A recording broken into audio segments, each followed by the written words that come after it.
In 2004, ZUN followed up Perfect Cherry Blossom with his third Windows game and eighth official game in the Touhou Project series called Touhou Eiyashou, Imperishable Night.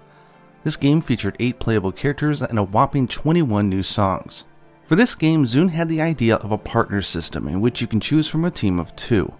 One would be the main shooter, and holding down to do a slower focus shot would be the partner.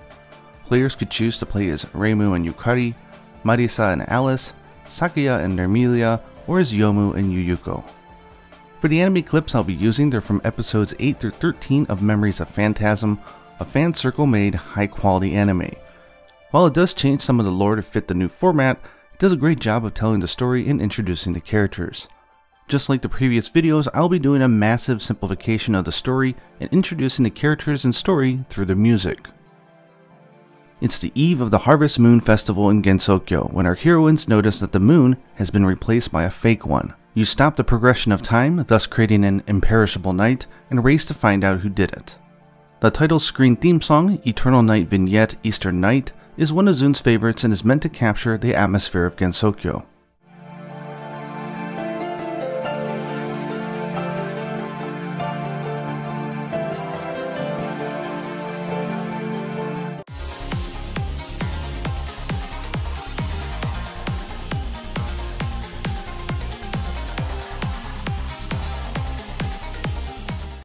Stage 1. As you set out in the middle of the night, you enter a forest path. The theme song, Illusionary Night Ghostly Eyes, is upbeat since it's the first stage of the game, but is meant to capture the darkness of the night.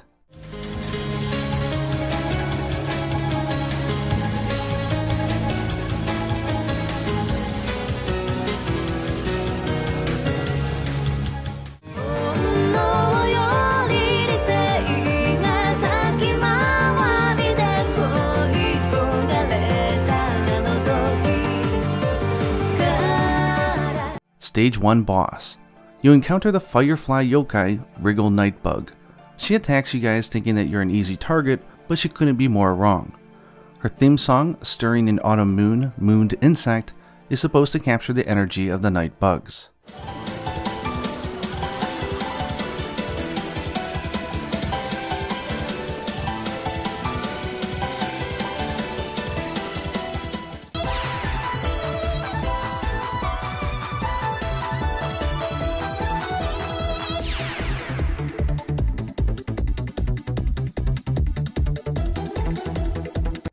Stage 2. You head through the Yokai Trail near the human village in Gensokyo. The theme song, Song of the Night Sparrow, Night Bird, is meant to blend Western and Japanese sounds.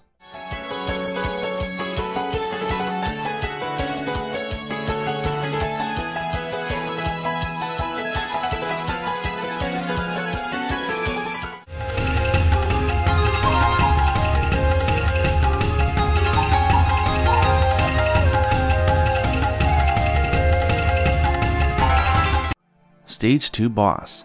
You encounter the night sparrow, Mystia Lorelei. Her ability is to drive people insane by singing and to cause those to become blinded by darkness. Her theme song, Deaf to All But the Song, makes Mystia feel really powerful, but she's just a Stage 2 boss and doesn't pose too much of a threat.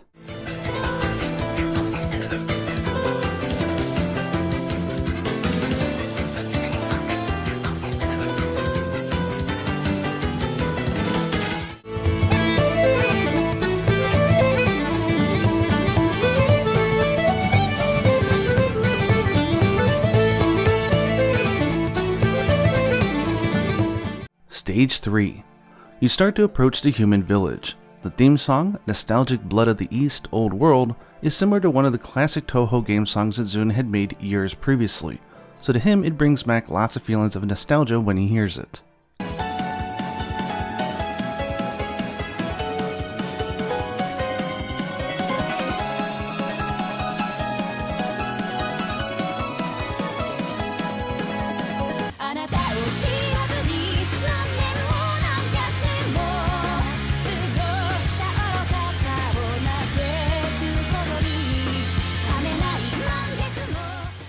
Stage 3 Boss. Near the human village, you'll encounter the half-beast Kane Kamishirasawa. She protects the human village from yokai and has the ability to eat history and conceal things from others. What that actually means is that she can make it seem like things don't exist. Her theme song, Playing Asia, is supposed to capture the serious and mysterious tone of the character.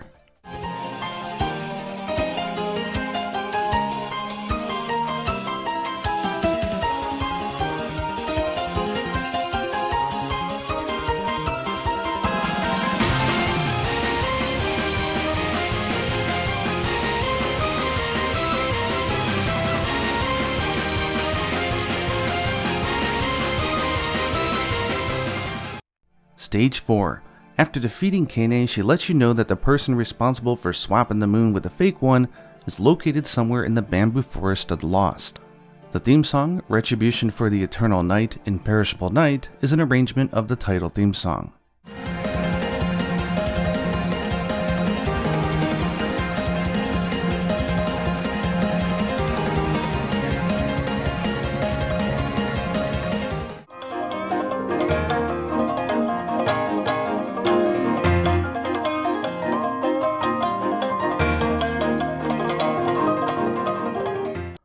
Stage 4 Boss, Variation 1. In one version of Stage 4, you'll encounter Reimu, who confronts you and your team and wants you to restore the progression of time.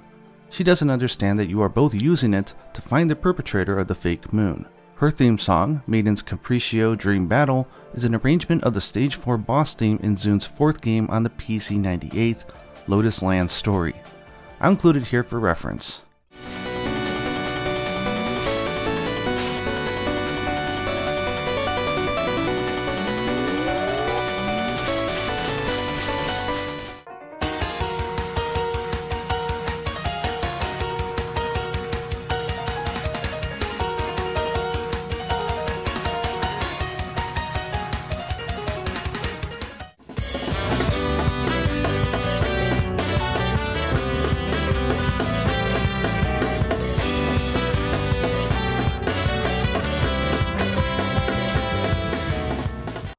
In another version of Stage 4, depending on who you choose to play, you encounter Marisa instead.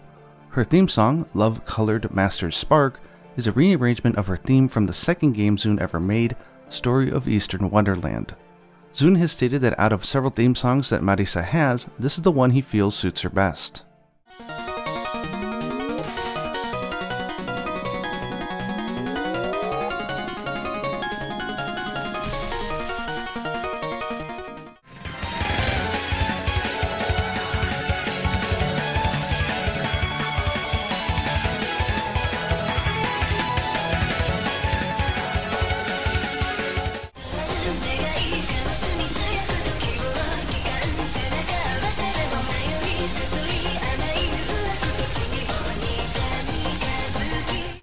Stage 5. You find the Ayente, literally the House of Eternity, a large mansion located in the bamboo forest of the lost. It's protected by the mischievous yokai rabbit named Tei Inaba, or in many instances her name is listed as Tewi. She acts as a guard to the manor alongside the other rabbits, and she's a rather popular character in the franchise. Her theme song, Cinderella Cage Kagome Kagome, is themed off of a Japanese traditional song of the same name.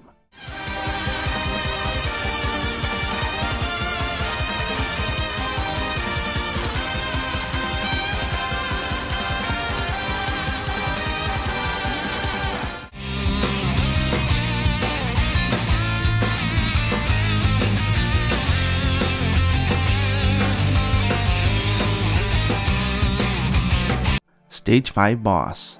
You'll eventually run into Reisen Udongen Inaba, a moon rabbit that escaped the moon after the so-called human invasion, which was the Apollo 11 mission.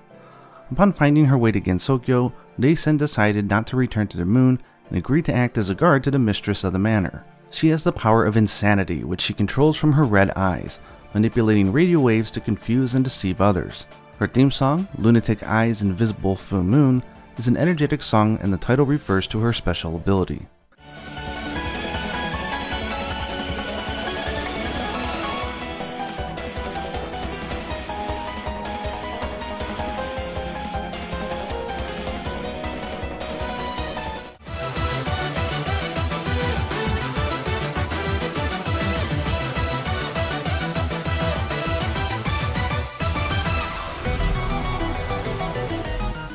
Stage 6 Final Stage.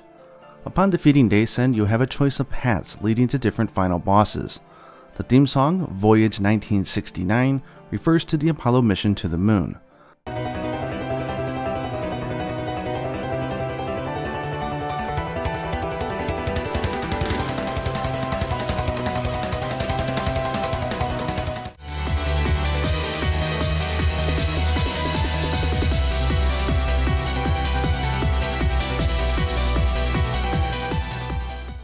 Stage 6 Final Boss 1. In one path you'll encounter Eidin Yagokoro, a god from the moon who is a medical genius. I'll summarize her story, but basically, Eidin and the mistress of the manor, Kaguya, are from the moon. Over 1,000 years ago, Kaguya was exiled to the earth for drinking an elixir of immortality that she had Eidin make for her. When Eidin was eventually sent to bring Kaguya back to the moon, she refused and instead pledged loyalty to Kaguya, and the two now live in exile in Gensokyo. Daisen, the moon rabbit who now acts as the guard for the two, received a transmission to, quote, return to the moon, and they were afraid that the Lunarians would come down and discover them all. This prompted Eidin to create a fake moon to sever the pathway from the moon to the earth. However, she was unaware that Gensokyo was sealed off anyway, so there really wasn't any danger of Lunarians coming down to bother their peaceful life. Her theme song, Gensokyo Millennium History of the Moon, is a super high energy song because after all, this is the last boss of the game.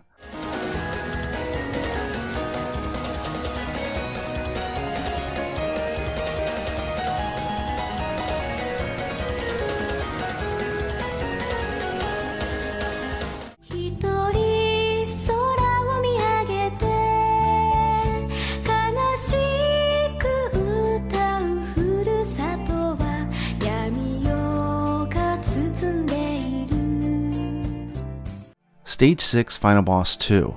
If you went down the other path, you'll encounter the mistress of the manor, Kaguya Horai-san. Tired of running away, she challenges you to the 5 impossible requests, a reference to the backstory of Princess Kaguya. Her theme song, Fight of the Bamboo Cutter Lunatic Princess, refers to the fact that while she was a princess of the moon, Kaguya has lost it and has done some bad things.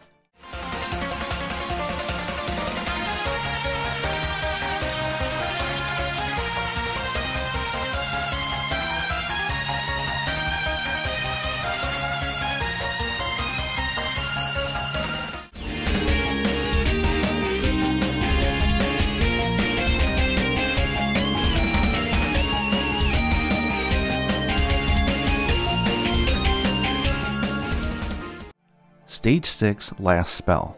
In this game, both Eidin and Kaguya have a last spell challenge, and it gets its own theme song called Voyage 1970. This song is supposed to be frantic and fast-paced by repeating the same musical phrase. The title likely refers to the Apollo 13 mission, which had to be aborted.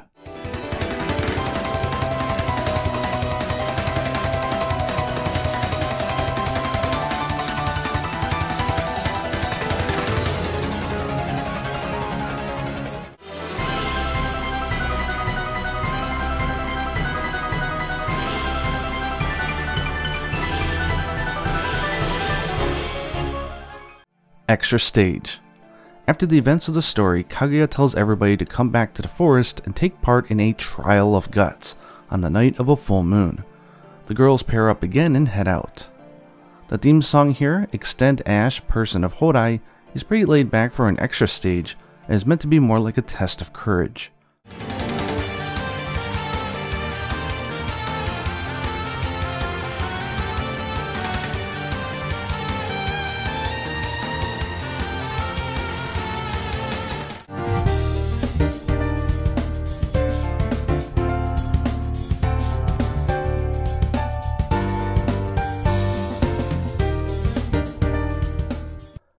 At the end of the Bamboo Forest stage, you'll encounter Kane again, but this time she is in her full moon, Hakuraku form, making her much more powerful. She warns you to not approach the human deep in the forest and tries to stop you. Extra Stage Boss. Eventually you'll arrive to the human, who turns out to be an immortal girl named Fujiwara no Moko. She's an immortal that drank the same elixir as Kaguya, her eternal enemy. Both of them are cursed with eternal life, but they spend every day killing each other over and over again. Realizing that Kaguya sent you down the path to her as sort of a way to attack her, Moko gets really angry and a fight ensues. Her theme song, Reach of the Moon Immortal Smoke, is supposed to capture the intimidating nature of the boss. The title is supposed to refer to what it would be like if Mount Fuji were to erupt and if that smoke were to reach the moon.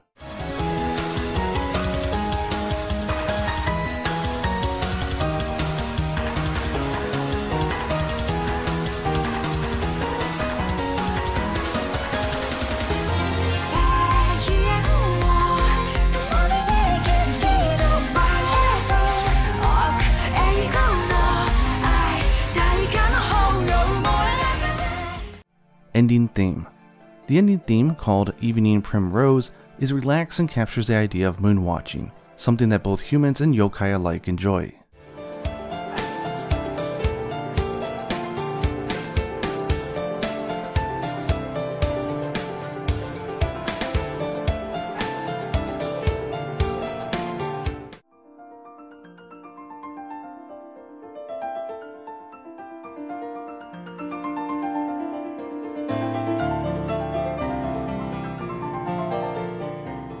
There is a credits song called Eternal Dream Mystical Maple, which refers to maple tree leaves and old memories.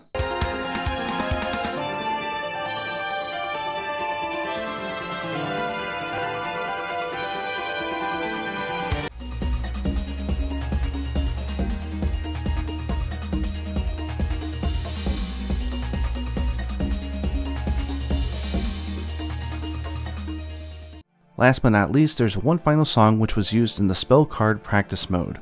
The title of the song is Eastern Yokai Beauty.